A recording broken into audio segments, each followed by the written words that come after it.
Bismillahirrahmanirrahim. Assalamualaikum warahmatullahi wabarakatuh.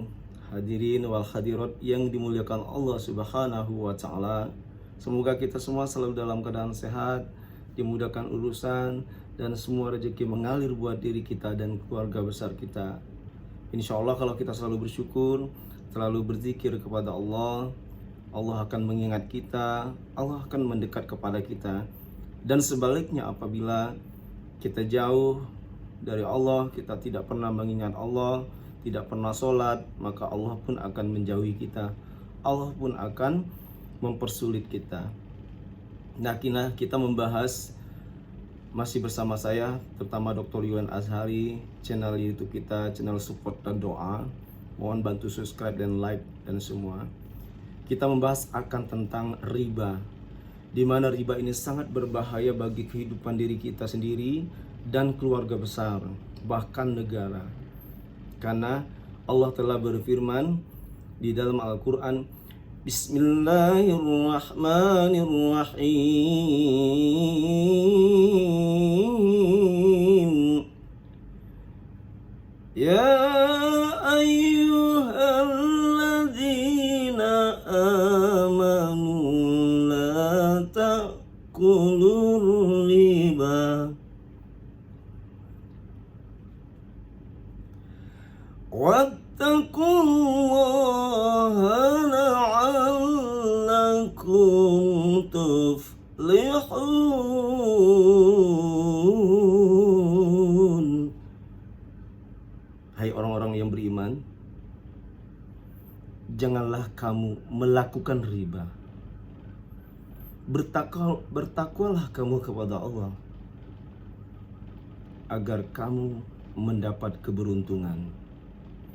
Ini ayat sangat indah kita renungi. Apabila kita bertakwa kepada Allah, kembali ke jalan Allah, maka kita akan mendapat keberuntungan. Karena perbuatan riba itu tidak ada menguntungkan, bahkan menghancurkan diri kita sendiri dan keluarga besar, bahkan negara. Karena riba itu ada seperti contohnya bank yang berjalan atau bank berjalan dalam hal ini. Rentenir, orang-orang yang berjalan di muka bumi ini dengan membunga-bungakan uang. Na'udzubillah min zalik. Kenapa ini diharamkan di agama kita? Karena perbuatan riba itu adalah yang tidak ada izinnya. Tidak ada izin yang berlaku di hukum positif negara kita. Tidak dilegalkan, tidak diizinkan karena banyak faktor sosial yang akan berdampak kepada kejahatan. Dalam hal ini kejahatan pidana. Karena riba itu yang mengkonsumsi atau yang banyak memakai kadang-kadang orang susah. Orang susah, orang yang butuh uang. Nah, dikasih pinjamlah sama orang yang pemberi pinjaman itu. Seperti bank berjalan, rentenir, itu sangat merusak. Seseorang yang punya uang memberikan bantuan kepada orang yang susah, orang dalam keadaan terjepit. Pasti mau dia karena begitu butuhnya uang ini untuk membayar hutang dan seterusnya. Dia pinjamlah uang ini tetapi dengan kembali yang berlipat ganda. Jadi yang si pemberi peminjam uang itu dia memperlakukan misalnya 1 juta, kembali bisa 1.500.000, 2 juta, 3 juta dan seterusnya, berbunga. Nah, ini adalah sangat merugikan diri kita. Karena dengan tekanan yang sangat menyakitkan, bikin kita susah mengembalikannya. Nah, di sini di dalam ajaran agama Islam itu membuat hidup sengsara orang ya sama dengan menganiaya seseorang saudaranya, itu sama dengan memakan daging darah saudaranya sendiri. Jadi luar, naudzubillah min dzalik. Jadi benar-benar perbuatan riba itu sangat diharamkan di agama Islam. Wahai semua pelaku-pelaku riba yang ada di luar sana, pelaku-pelaku bank berjalan di luar sana, segera hentikan, karena memang akan menghancurkan hidup kita di akhirat. Nanti kita akan disiksa, dimasukkan sama Allah ke neraka jahanam. Beberapa pendapat ulama memang mengatakan bahwa boleh.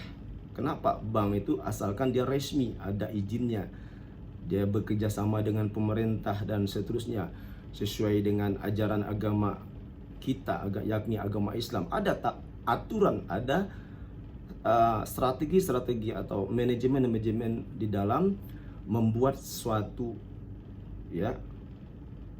usaha, lembaga atau bank dalam hal ini, sehingga para konsumen, orang yang terlibat di dalamnya dalam menyimpan uang dan seterusnya, itu memang kalau disimpan di sesuatu lembaga instansi yang legal, diperbolehkan mendapat izin dari negara setempat atau wilayah setempat, maka dia akan aman. Dan sebaliknya, orang-orang yang tidak mendapatkan izin untuk melakukan suatu perbuatan, baik instansi ataupun perbuatan bisnis lainnya, nah ini akan berdampak negatif dan akan banyak mendapatkan kejahatan yang merajalela di muka bumi ini. Makanya hadirin yang berbahagia, sangat penting sekali kita itu di dalam mengetahui suatu aturan. Dengan adanya perbuatan riba itu, kalau dia mengembalikannya tidak bisa, misalnya 1 juta, 2 juta, kembalinya 5 juta, kembali 10 juta, nauzubillah min zalik, ini kan bukannya membantu orang, menyiksa orang. Makanya di dalam ajaran agama kita dilarang. Di dalam Islam itu diharamkan riba. Kita memberikan benda suatu apa misalnya kan, nanti kembalinya benda itu yang lebih mewah lagi. Nah ini nauzubillah min zalik. Kalau orang misalnya butuh, pasti dia keambil itu tadi, karena dia merasa karena dia memang betul-betul dalam keadaan terhimpit, terjepit dia karena faktor tekanan itu. Jadi orang yang susah tadi dia ambil, dia lakukan. Nah itu kadang-kadang memang kita harus butuh iman, butuh kekuatan, kesabaran. Janganlah kita walaupun butuh tetapi mengorbankan diri kita dan keluarga kita.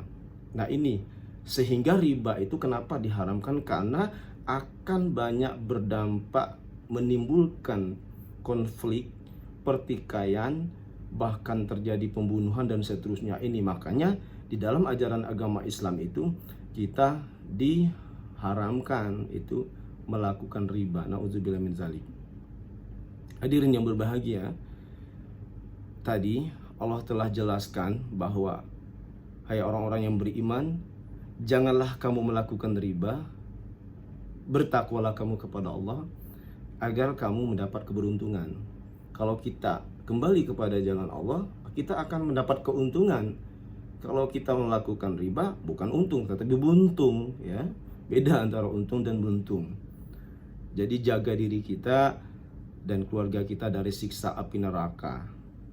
Daripada kita masuk neraka, lebih baik kita hidup terhindar dari perbuatan riba ini. Hadirin yang berbahagia, sehingga segala sesuatu itu yang banyak menimbulkan kesusahan atau membuat seseorang atau membuat saudaranya, membuat saudara-saudara kita itu atau semua umat di muka bumi ini, membuat mereka menjadi susah, menjadi menderita, maka itu segala sesuatu yang mengakibatkan seseorang menjadi menderita, menjadi susah, maka di dalam ajaran agama Islam itu perbuatan itu diharamkan. Karena banyak kenapa faktor membuat orang teraniaya, susah setelah melakukan riba itu. Ya tadi, karena kan riba tidak ada izinnya, tidak ada legalnya, tidak terdaftar di pemerintah dan seterusnya. Maka dia akan bebas pulsa, dia akan seperti hukum rimba, bebas-bebas saja dia membungakan uang itu. Dari 1 juta bisa kembali 10 juta, 20 juta. Jadi seperti judi online. Nah, itu kenapa judi online itu diharamkan di negara kita ini, karena memang akan merusak diri dia sendiri, anak istrinya korban, bahkan negara kita jadi korban. Jadi hadirin yang berbahagia dimanapun berada, marilah kita mulai detik ini dan selama hidup kita untuk menghindari dari perbuatan riba dan judi online itu.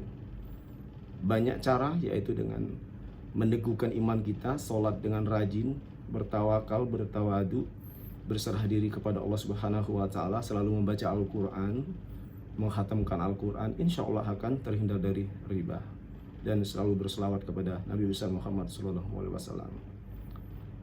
Insya Allah hidup kita akan menjadi tenang, hidup kita akan menjadi bahagia kalau kita selalu di jalan Allah Subhanahu wa Ta'ala. Wallahul muwaffiq ila aqwamit thoriq. Wassalamualaikum warahmatullahi wabarakatuh.